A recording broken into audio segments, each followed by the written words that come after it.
Minister-Designate for Communication, Ursula Owusu-Ekuful, is being vetted by the Appointments Committee. It puts people off. The insults that are heaped on us merely for venturing to participate in the governance of our country, particularly the sexually explicit laced insults that almost every woman in public life is exposed to, is offensive. The pain it causes our families, those who use that language to us, should think about the manner in which we organize our political arrangements to the meetings we have. For the men, you have your wives at home taking care of their homes and the children, and so you can stay out for as late as you like, knowing that the home is taken care of. Women have to juggle multiple responsibilities and keep an eye on the family as well. So late night meetings, long meetings and all that are a disincentive.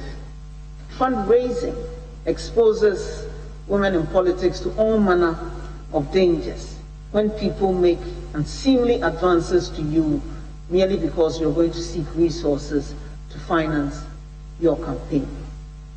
It's something that we all need to look at and design and fashion out policies which will make it easier for women to engage in politics. You end up having to develop a very, very thick skin, and you are labeled as arrogant because you speak your mind. You don't find men being subjected to that. It's as if we're here on sufferance, and I think we do ourselves a disservice if we make it impossible for women to also engage freely in the political life of our country. I'm sure we can all bear witness to the fact that we bring a different perspective to the conversations. We give a lot more back to our communities. We are caregivers, and we provide an alternative to the conversations at the table. And we are not at the decision-making table on sufferance. We deserve to be there because we represent the majority of the population in this country who also have to have a voice. And I cannot exhaust all the many challenges, but there are many, and this is just a snapshot and overview of an area that I feel very, very passionately about.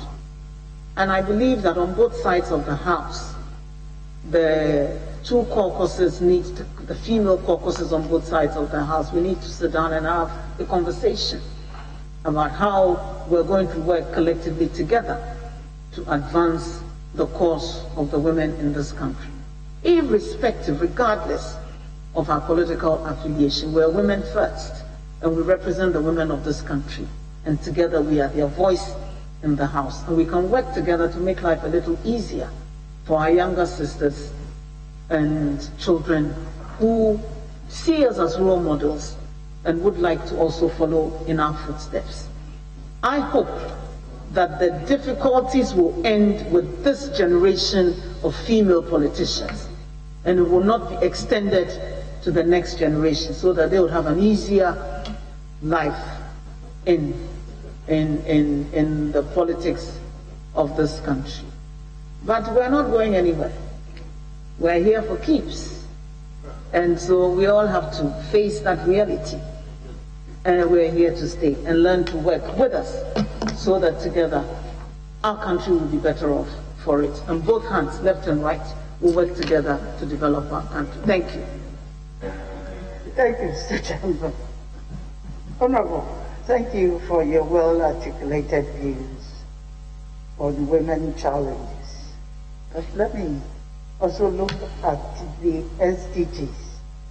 You know, our president, Minister-Designate Ursula Owusu-Ekuful, was appointed on 2 terms to serve as a co-chair of the eminent group of Sustainable Development Goal advocates. You will agree with me that as a country, we have realigned our sectorial policies with agenda to facilitate the achievement of Goal number 5, by the year 2063. What are you specifically doing to help more women and girls acquire digital knowledge? Thank you. Thank you, Mr. Chairman, for this question.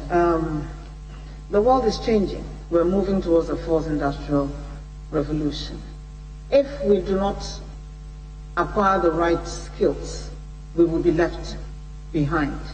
Women and girls also need to be given the opportunity to engage in this space.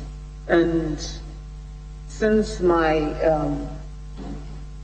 I started life in this ministry, I've taken a particular attention to this area. And so, as I mentioned earlier, there's this Girls in ICT program. We've scaled it up.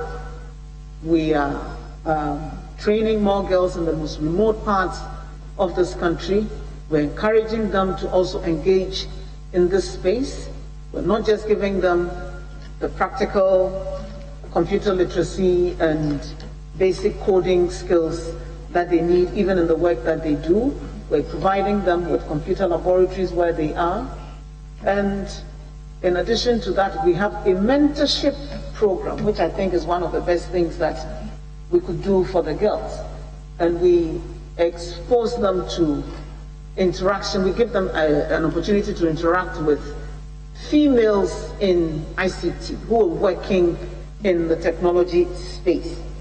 And they share their experiences with them, encourage them, and motivate them to also dare to dream to be an ICT professional in this area. And then we bring the best 100 girls to Accra to spend a week interacting with females in their workplaces as they utilize technology daily. And so they've seen chief technology officers, ICT specialists, women in marketing, sales, and in management level, and CEOs, female CEOs of ICT companies who are living and breathing technology every day in their day-to-day life.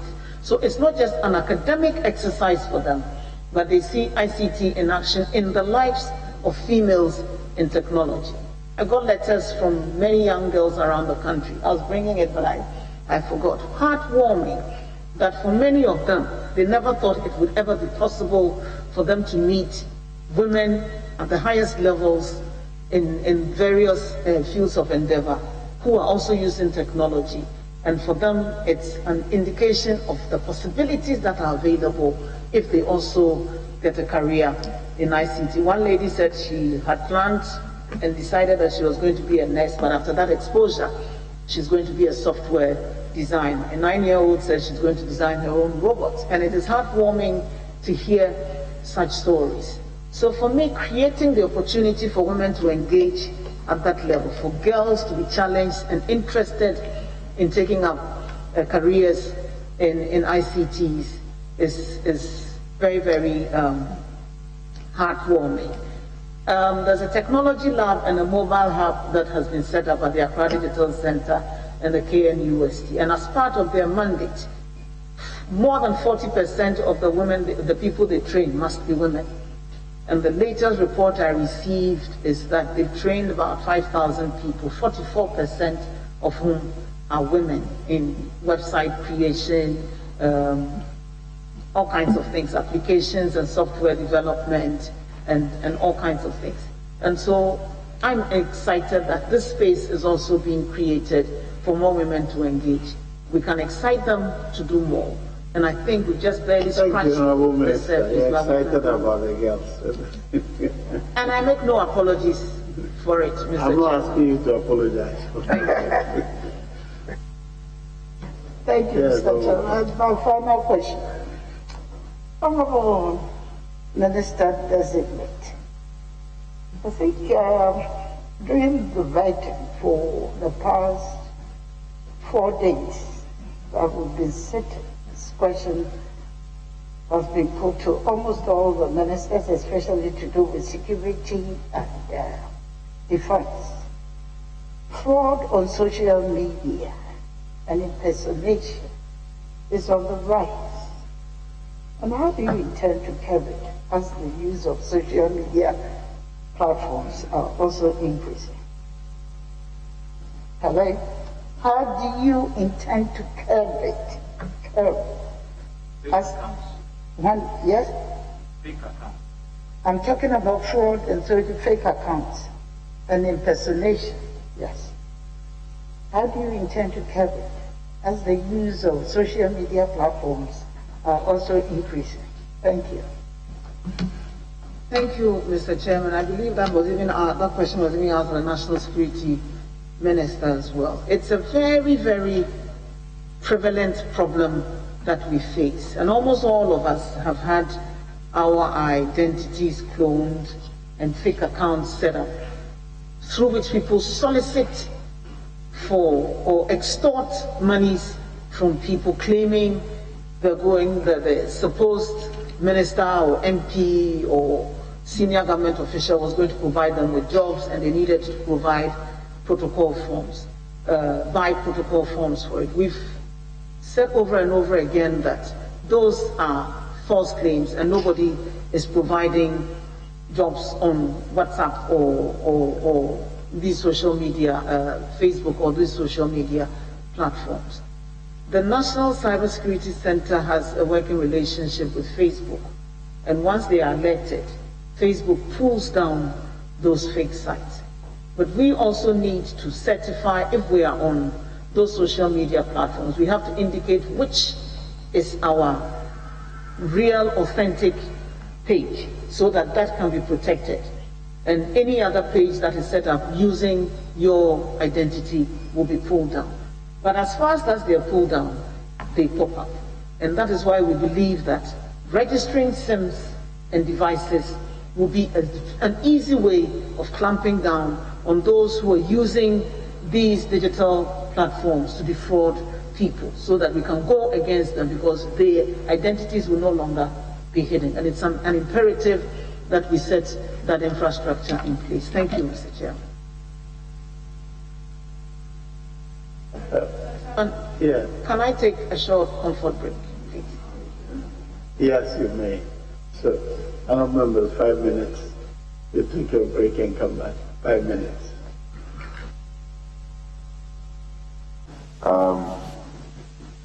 In your estimation, the distribution of the project, was it fairly done? I believe so. The GIFIC went around and did an audit of the sites where they didn't have connectivity or access to mobile telephony. And that's an assessment that they do regularly. Members of Parliament, chiefs, individuals have also written that they need connectivity in their various communities. And so when they receive all those requests, the personnel go out on the field to actually conduct an assessment to see whether indeed that problem exists and what kind of technology can be used to resolve that issue. So it's not somebody sitting in a room who decided where those sites should go. And I believe when the list came to Parliament, most members of Parliament looked through it and saw that their most problematic areas had been covered under that, yes. It was fairly done. Thank you. Kenny GVG, most of my colleagues have spoken to it and generated a lot of controversy. The hindsight benefit, would you have, I mean, if you are presented the same opportunity, is that something you would have done differently? Thank you. If I had to do it all over again, I would. And I started talking about the benefits that were derived from it. I didn't even go through half of it before we had to move on. In addition to the monthly savings that this platform provides, the fraud management component has from inception to date made tax savings of 565.7 million. Over the life of the contract, the common platform is expected to deliver tax savings of approximately 800 million. They have a mechanism by which they inject 150,000 international calls into Ghana every month to detect where fraudulent SIMs are, and they are blocked automatically. So by preventing the use of these fraudulent SIMs automatically, they earn us revenue. And I believe about 4 or 5 SIM box operations have been shut down. There are several people who are on the run, and there's one who is currently facing trial. 6 successful raids have been done from inception, inclusive of one outside Accra. Mobile money, I've told us how much the common platform, the visibility that it gives us, and they indicated too that under declarations of about 300 million in taxes were detected as loss from potential under declarations between 2015 to the first quarter of 2017 through an analysis of the declarations made and the evidence from the platform on this and the CDRs. An estimated 470 million in taxes was also saved between the first quarter of 2017 to date as a result of the announcement of the implementation of the common platform. And there would have been a potential loss of about 1.5 billion through to the end of the contract if the common platform had not been implemented. My information is that as a follow-up to the information that the common platform has provided to the Ghana Revenue Authority, they have engaged another independent auditor called Safari Tech, who has confirmed the findings from the common platform. And this wouldn't have been possible if the common platform was not in place. The technical transfer is already ongoing with periodic trainings of the Ghana Revenue Authority and National Communications Authority staff in country and abroad. And as I also indicated, we can leverage on this infrastructure to provide even more services to government at no cost, which would not have been the case if the platform was not in place. And that provides even further savings going forward. Thank you. Honorable nominee, you've spoken to fraud on social media and impersonation. Clearly, the capacity of the Ghana Police Service comes in way in tracking and dealing with such behaviors. Have you thought about any specific actions when given the no to be undertaken to deal with this social challenge? Several actions have already been taken and will be taken.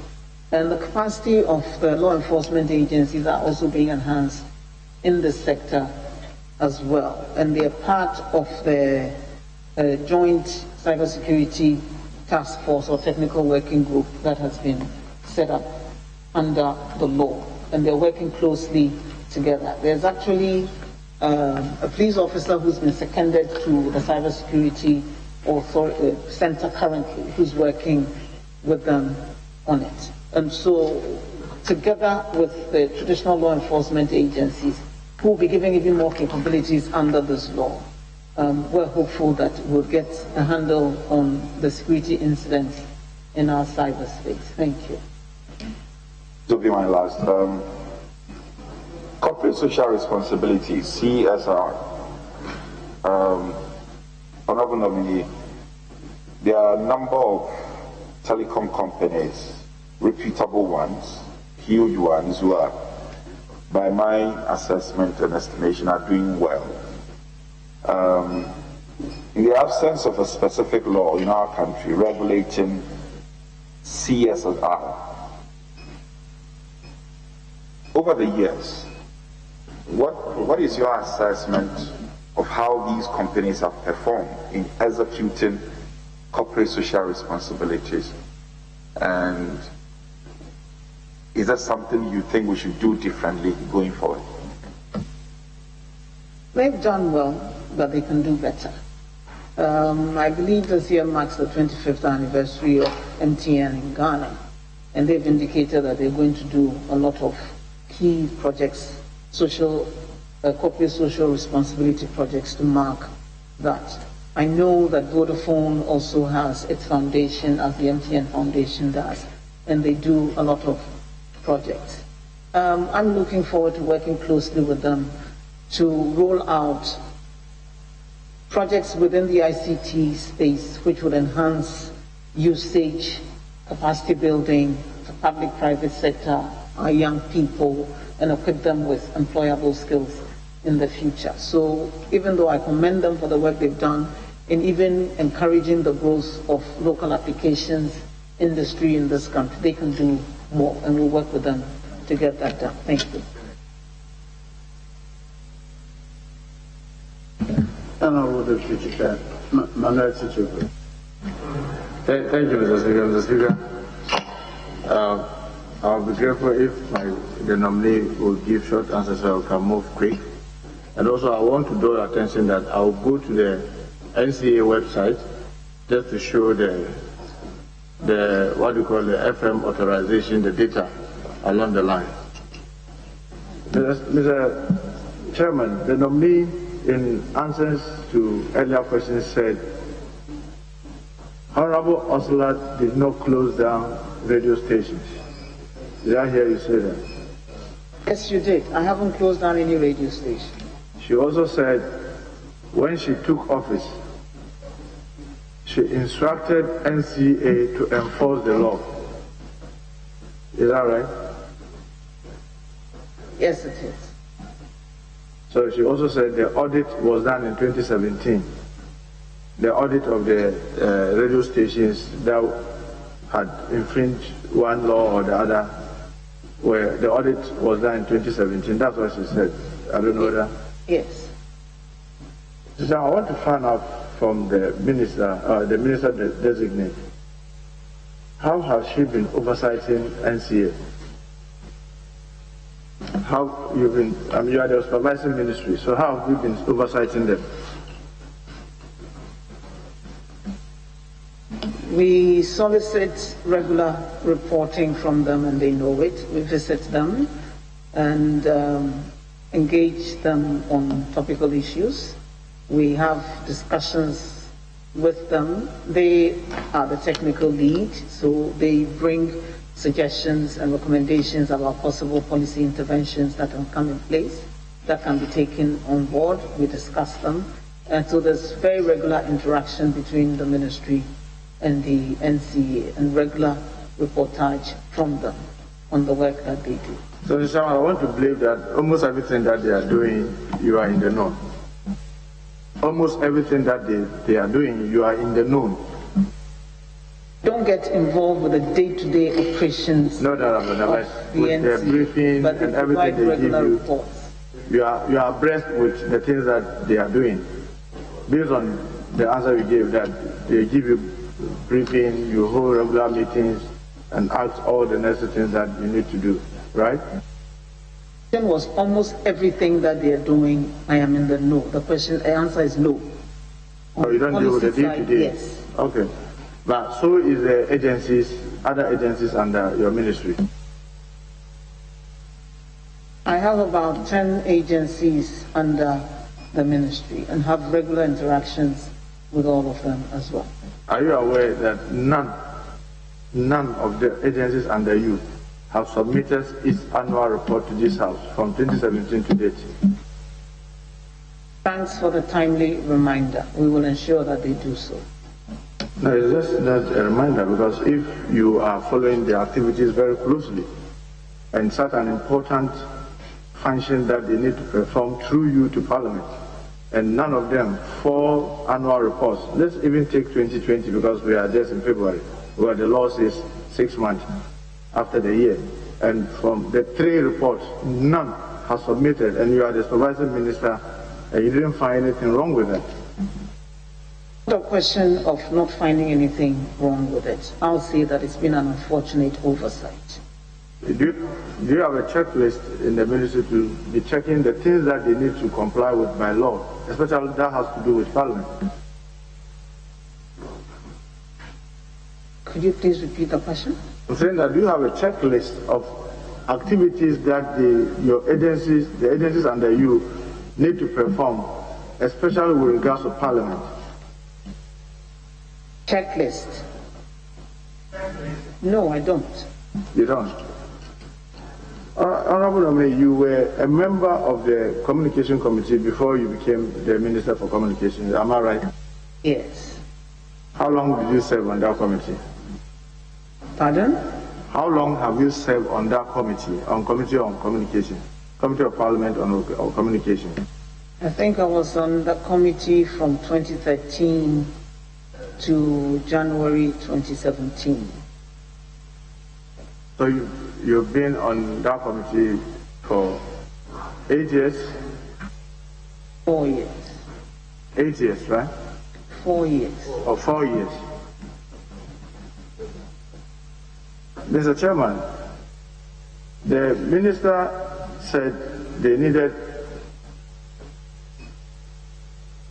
the NCA, let me say this, Mr. Speaker, in May 2019, NCA took steps to close down radio stations whom, in their view, had not renewed their license authorization. Is that right?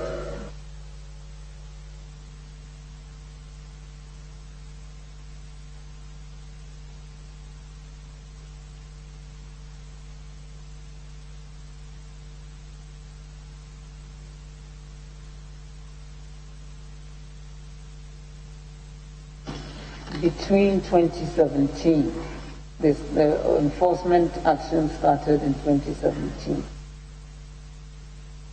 The closures, I'm talking about the closures. The 2019. enforcement action started in 2017. But the closures were in 2019. Not that I'm aware. I'm saying the exercise started in 2017. That's the report that I have. Was there any radio station or stations closed prior to 2019?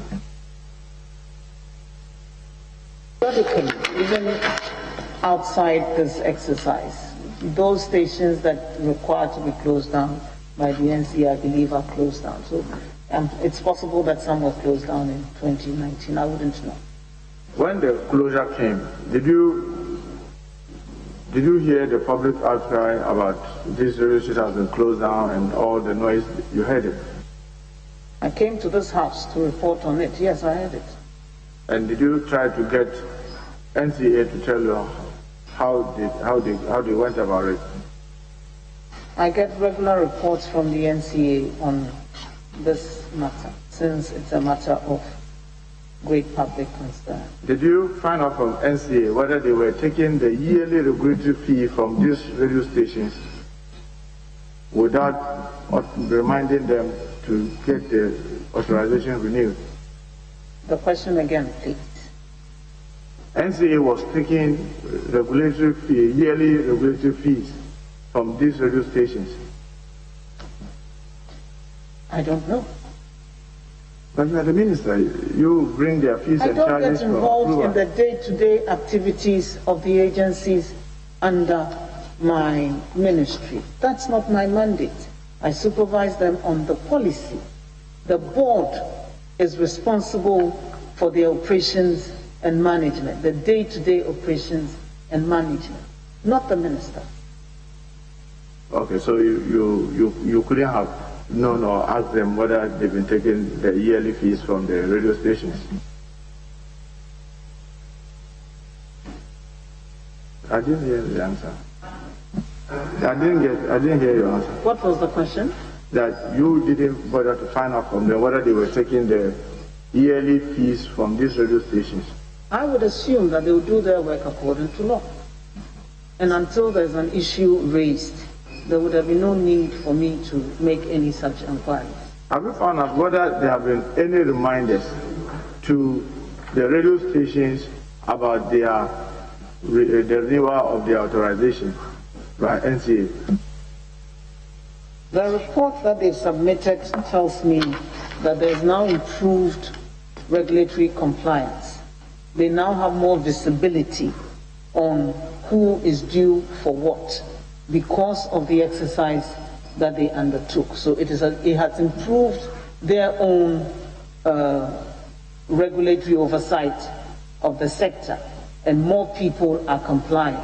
So I would assume that going forward, after this exercise, they have instituted measures to ensure that reminders are sent out in a timely manner and follow-ups are also done because they have offices around the country. So you're assuming that before now they were not doing that? I don't know.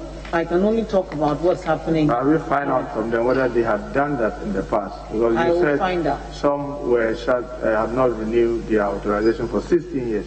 And I thought that as the supervising minister, you will find out from them whether they have been reminding them and they've been ignoring. If this situation has persisted for 16 years, then clearly somebody went to sleep on the job. And so the fault would be both between the defaulting stations and the regulator. And that's why I have told them that they should enforce their laws and regulations in accordance with the law and not go to sleep on the job. I don't know, whatever happened in the past has happened. Okay. Let us guard against any similar occurrence going forward. And so it has been my interest that they institute the proper policies and programs to ensure that they will do their work timeously, efficiently, effectively, and in accordance with the law. I agree with you. Some people might have gone to sleep. You were the ranking on communication. No, I was not. But you were a very active member of the communication committee. Member of the communications committee. You are a member of the communication committee. You were supposed to play oversight on both the ministry and NCA when you were in parliament here. Did you ever find it necessary to raise this issue with the ministry and the NCA then about the renewal of authorizations? I don't recall this matter ever coming up when I was on the committee. You never recall this matter came up in the committee? Nope. But you could remember the moment you got to the ministry that there was this anomaly that needed to be enforced. I read the notes that were before me and perused the legislation before me and directed all the agencies under me, all the regulators under me, to enforce their legislation and their regulations. Mr. Chairman, the nominee was playing oversight on NCA. She has told us that she has got a lot of briefing and she takes a lot of report from them. Did you hear the concern about unfair treatment with regards to the implementation of the directives that you gave? I got a lot of appeals from affected stations and sought the response of the regulator to those appeals, and they responded, and that led to some of the measures that were taken to reduce the impact on the affected stations, like the reductions in the fines, reductions in the length of the fines. I believe one of the interventions that the board took before the tribunal ruled was to limit all the fines to 12 months. So even those who had infringed upon the law for 16 years, they were only subjected to 12 months of fines. So various interactions took place to address the concerns that were brought to my notice and the board's notice. Did you take steps to ensure fairness in the implementation of the closure? As the minister, having heard a lot of complaints from people in the general public on social media. Once the Electronic Communications Tribunal gave its decision, the NCA was obliged to enforce those directives. And that is what led to the closure of the stations. Mr. Chairman, I want to take her to the website. And to be precise, 2018, the 2018 report on the website of NCA. And Mr. Chairman, you will notice that on the website, a number of things are required. One, you state the name of and address of the company. You also state the date of first authorization and then the date of last renewal authorization. Then it will indicate the frequency, whether the start is whether it's on air or off air, and then the location and the type of station. So, Mr. Speaker, that's what is on the website there. Mr. Speaker, I want to take us to page 19 of this on the website.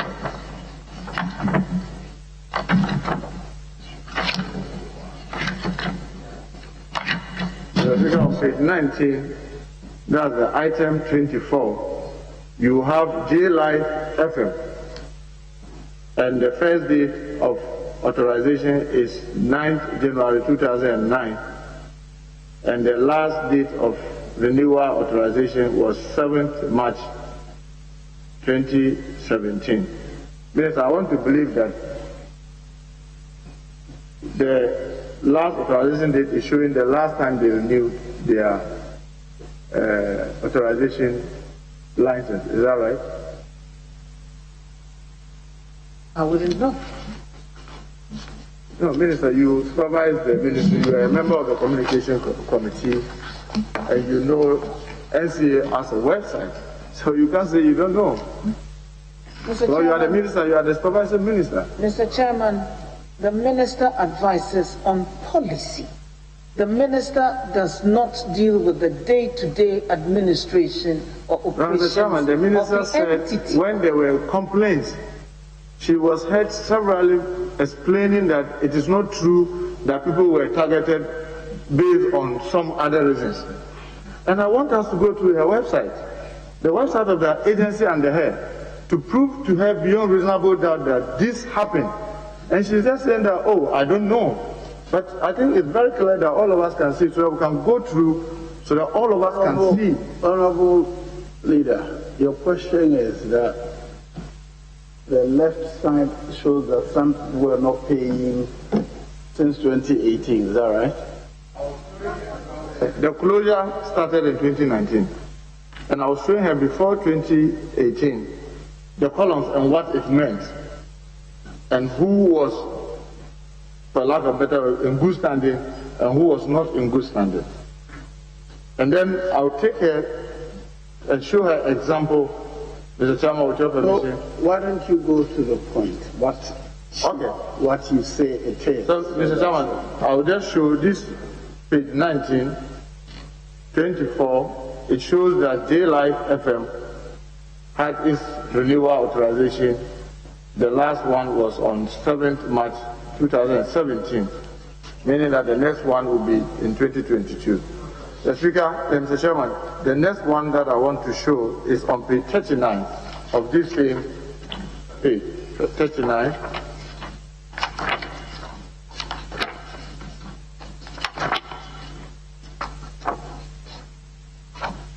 Mr. Chairman, I'll just show you the second number 2 is Radio Gold. Radio Gold, that's Network Broadcasting Limited. Radio Gold, date of first authorization, Mr. Chairman, is 7th September 1995. And the date of last renewal authorization is blank, showing that as of 2018, there's no any indication the last time they renewed their authorization license. Mr. Chairman, the next one that I'll take you is page 44. On page 44, you will see Item 36, Radio XYZ. The date of first authorization is 9th May 2011, and the date of last renewal authorization is blank, meaning as at the 2018 they had not renewed their license. But the interesting one that I want to draw your attention, Mr. Speaker, is on page 43. On page 43, you have 25. The first one you have there is Oman FM. And Oman FM, date of first authorization is 6th December 2006. And the date of last renewal authorization is blank, meaning that as of 2018, they had also not renewed their renewal authorization license. And yet, Mr. Speaker, Mr. Chairman, the blank and the follow-up is your interpretation of the data, is that right? Mr. Chairman, that is the way it is. That's why I was asking her, and she said she didn't know. That is what it is. Unless if she says that that is not what it is, then we can interrogate that. If she says that is not what it is, then we can interrogate about that is what it is. Yes, so what's your question, please? So, Mr. Chairman, I want to find out from the nominee, why were these radio stations, at least those two examples that I gave, XYZ and Radio Gold, shut down, while Oman FM with the same problem. In fact, in this case, it has defaulted twice for the renewal, was shut down, and XYZ that has defaulted only once, was shut down, but Oman FM was left on air. Can the Minister assist us with this answer? Mr. Chairman, there's nothing like defaulting once or twice. The Electronic Communications Tribunal said clearly that if you do not apply for the renewal of your authorization at least 3 months before it expires, you do not have a valid authorization. The fact that the NCA in the past may have turned a blind eye to those infractions doesn't mean they were not in default. I have no knowledge about what he's saying, and my information is from the reports that are before me and the decisions of the courts, and they say so clearly. So if 5 years after you were given your initial FM authorization, you do not apply for renewal 3 months before that 5 years expires, you are operating illegally. Mr. Chairman, I ask, for the avoidance of doubt, has Oman FM complied with the renewal of authorization since its inception in 2006? The information that I have does not drill down into that much detail. What I have are the number of stations that are compliant and those that are non-compliant. As far as I know, all those that were non-compliant were sanctioned. The sanction, the court, the fines that were imposed on them, the tribunal indicated were imposed wrongfully, they withdrew those sanctions. Those that were operating without valid authorizations per the decision of the tribunal were closed down. The tribunal directed that they submit fresh applications. Some have done so, they've been processed. Others which haven't been processed will be processed by the end of this quarter. That's the information that I have. I swore to tell the truth and nothing but the truth. I can only give information that I have. Mr. Chairman, when the Media Foundation for West Africa wrote to you as Minister to complain, do you take the pain to check the list of those that have complied and those that have not complied against the allegation or the concern that the Media Foundation for West Africa was raising to you as a minister? Media Foundation for West Africa, is that the name? Based its report on wrongful analysis of whatever information that they have. They were wrong, they drew their own conclusions to it, and they said whatever they wanted to say. I referred whatever communication I receive from any entity to the regulator to respond to, and I believe the regulator did so. You mean that it is NCA that wrote to you telling you that Media Foundation for West Africa had based the analysis on wrong information, or your office did that? If the court says that any entity without valid authorization ought to be sanctioned in accordance with the law, and the Media Foundation for West Africa claims that that is an infringement on the right of free expression, they have a problem with the decision of the court, not with the action of the regulator or the directives of the minister. And they also need to get their facts aligned with the situation on the ground. Every action that the NCA took was in accordance with the decision of the tribunal and their regulations. So that can, by no stretch of the imagination, be claimed as infringing upon the rights of any entity in this country. If that's the conclusion they arrived at, they were wrong. Were your attention drawn to the fact that NCA was hiding information on their website? Was your attention drawn to the fact that NCA was hiding information on their website? No. Mr. Chairman, I want to take you to the same website page, but their 2020 second quarter, which is the only report that they have. So it will interest you to know that when Media Foundation for West Africa wrote this letter to the minister, they went back to their website and changed the format that they've been using. And the speaker, with your permission, you can look out on the screen. NCA went and changed the format from the one that shows the first authorization date and the last renewal authorization, and put up this to hide from the public the opportunity to see which radio stations have complied and which ones haven't complied. If the NCA does anything wrong, under their law, is there no remedy? Under the law of NCA, she is the supervising minister to the ministry. She is the supervising minister to the ministry.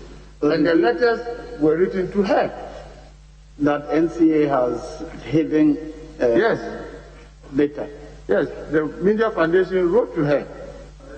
And that's why I'm bringing it up. Interestingly, Mr. Speaker, before then, the Media Foundation for West Africa downloaded the same 2020 report. And Mr. Speaker, with your permission, I will show that. Before they pulled out that one and brought the one without the details. Mr. Speaker, with your permission, the import of the question is that when they wrote to you, where you have asked the NCA to respond to their comments, NCA changed their website to hide the information about when each and every radio station has started and when it has renewed its authorization, because that was the crux of their letter, that there were unfair treatment about the closures. And Mr. Speaker, with your permission, I'll just show the minister that on page 43, you will see that Oman FM has still not. Mr. Chairman, I don't see what's being rolled out on the screen. He's referring to pages. I have no copy of the document before me. I have really no idea what the question is about. If you could clarify it for me, to put it in a form in which I can respond, then I could help. I cannot read what is on the screen. Honourable Minister, it's now on the bigger screen. Chairman, Honourable Minister, what the Chief will be saying is that an agency under you, the NCA, changed its data in order to hide information that Oman FM was also in default. Is that not right? Yes, Mr. Chairman. Honourable Member, are you aware of any such on behalf of your agency under you? Chairman, I'm unaware of it. If confirmed, I will take steps to find out what the honourable members told. Mr. Chairman, also Kesbin FM also is not in compliance, but it's on air.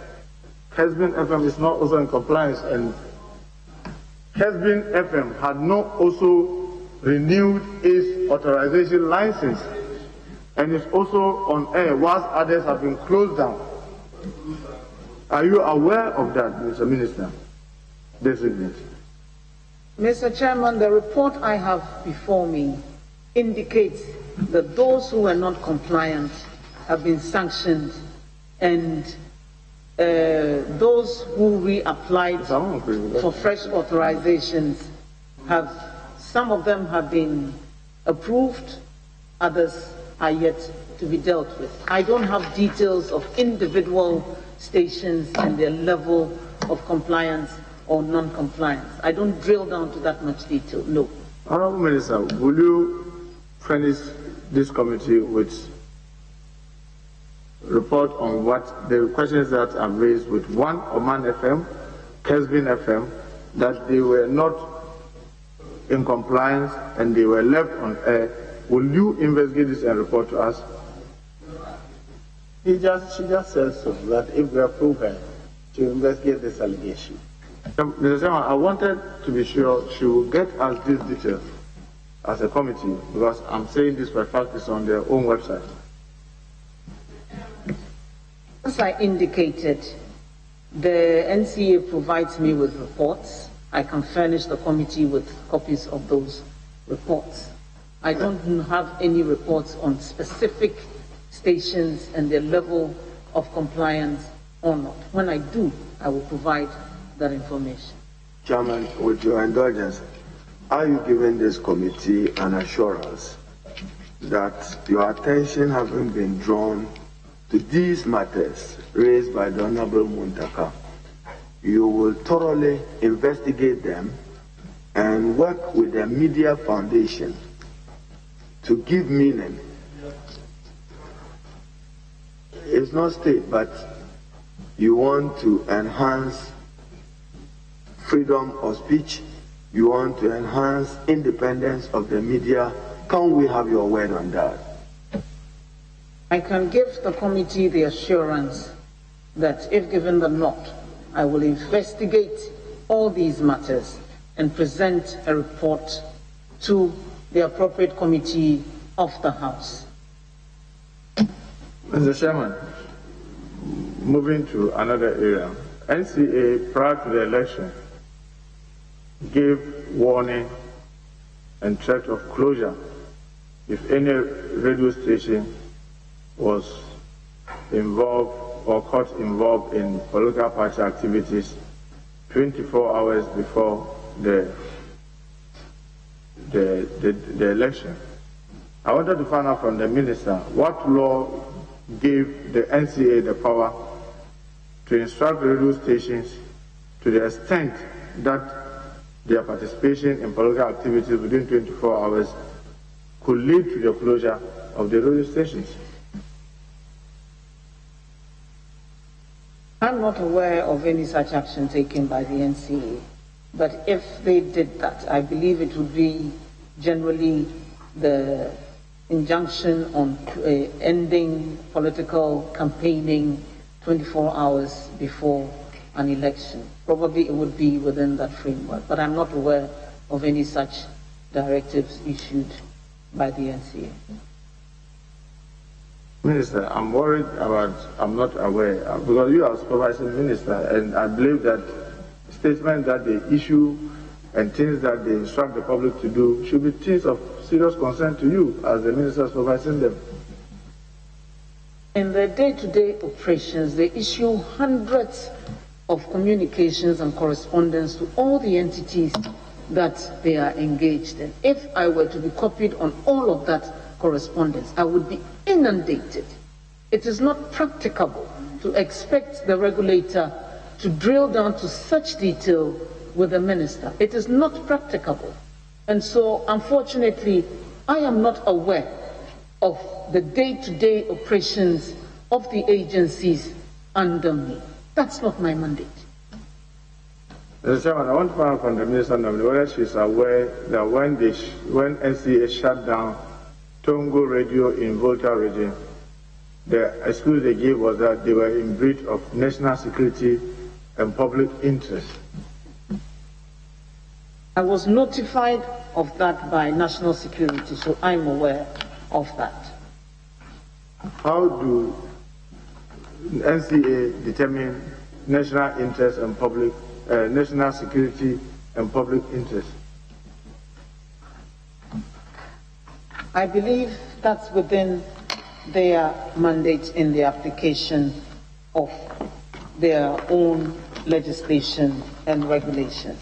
And they were working with national security on that particular matter. Minister, in the regulation, did you have clear cut what constitutes national security and public interest?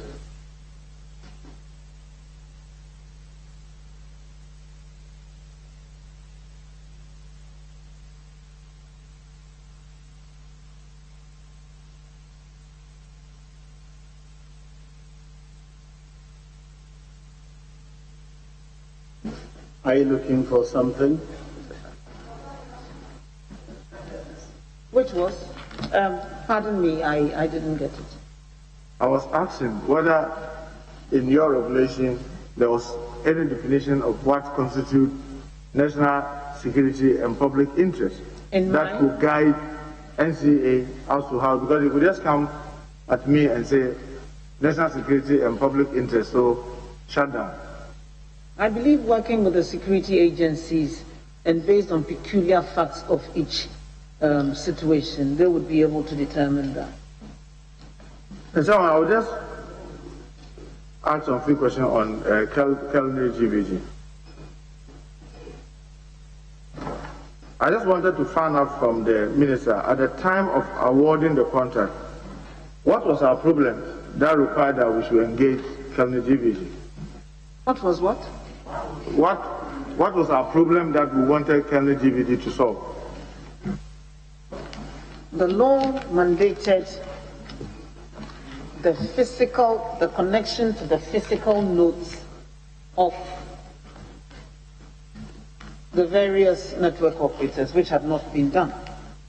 The law mandated that a common platform be set up to monitor revenue assurance. That had not been done.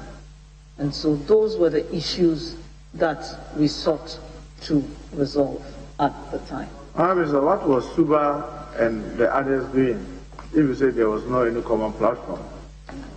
SUBA was conducting revenue assurance for the Ghana Revenue Authority. AfriWave was monitoring incoming revenue, incoming traffic, revenue from incoming international traffic for the NCA. There were two different systems set up to monitor two different things for the NCA and the GRA. There wasn't one common platform doing that work. Minister, couldn't we have gotten the gadget to assist NCA to do this? I indicated that a stakeholders forum was held and the decision was taken that the NCA should take over the provision of the service, working with the GRA. And we gave effect to the conclusion reached by the stakeholders at that forum in March 2017. So I just wanted to find out from the Minister nominee, both she and the then Deputy Minister Ando had served in the telcos to a very top top hierarchy of their companies, right? I don't know about the very top, but I served. At the point that decision making, you were part of decision making. Absolutely. Was that what you were doing? Were you evading full disclosures and revenue cuts in those companies? Were we what? Were you in those companies that you were serving involved in what do you call it, revenue diversion and under declaration? Revenue diversion and under declaration? Not that I'm aware of. At the telcos that you were serving as private employees of those companies before you became members of parliament, I was asking, in those companies, were there evidence of under declaration and revenue, what do you call it, under declaration of revenue and the data that in terms of calls and the activities that were happening in your company? And my answer is not that I was aware of. Come again? Not that I was aware of. Not that you... I was aware of. So on what basis were you assuming that the telcos that you left behind were doing that? There is nobody has said anywhere that that was being done. The platform was set up to give effect to the law. Maybe it is the law that presupposed that, but the common platform was set up to give effect to the law. And the evidence from the common platform has vindicated its establishment. It wasn't set up on suspicion, but it was set up to guarantee that government was receiving accurate revenues from the sector. And there was a reason for the law being passed. Honorable Minister Nominee, in your answer to an earlier question, you just told this committee that between 2015 to the first quarter of 2017, we were losing over 300 million. Did you say that? That's the report that I have. And you just said that it was not set up to deal with under declaration, but to comply with the law. If the evidence from its establishment produced those results, then that's what it is. You also said you are that... asking about the rationale or the suspicion that may have necessitated its establishment, and if that happened in the companies that we were working in. I said I'm not aware of that. And I answered further to say that the reason why this was set up was to give effect to the provision in the law. Not because of the losses. Pardon? Not because of the revenue losses. The law said we need to guarantee that government is receiving accurate revenue from the telcos and set up a common platform to ascertain that. That's exactly what we did. In an earlier answer to a question, you said that when the audit was done, you mentioned a company. Can you just help me with the name of the company that you mentioned did the tax audit? What? You mentioned a company that you said did the tax audit. The tax audit that showed we were losing over 300 million over the period of 2015 to first quarter 2017. I said that the evidence from the common platform has been submitted to the Ghana Revenue Authority, which has also conducted further independent audit to confirm or refute the evidence from the common platform. Now you give and I believe they've engaged a company named Safaritech. I may be wrong, but that's the information that I have. So the findings of Safaritech may have confirmed the findings from the common platform. I know that GRA is currently having discussions with MTN on certain findings that have come up. I'm not sure exactly what that is because I am not a party to those negotiations, and rightly so, since they'll be dealing with their sector ministry. Chairman, would the nominee provide us with this evidence of the 300 million that she talked about, that she said is now handed over to Ghana Revenue Authority. Which evidence? The evidence of the over 300 million lost that the Telugus have challenged. You are saying that it's been forwarded to Ghana Revenue Authority, and they have even engaged Safaritech to further confirm, and you are hearing they have confirmed, or they may be confirming the lost, and you have just said that has led to Ghana Revenue Authority engaging MTN on some of these infractions. You just said that. I think you're combining too many things to come to a conclusion with it. She says that the law says we should set up this. Meanwhile, Ghana Revenue Authority had done this audit. They found this. Even today, they have done this, and there's an issue. I don't think they are linked to setting up the thing.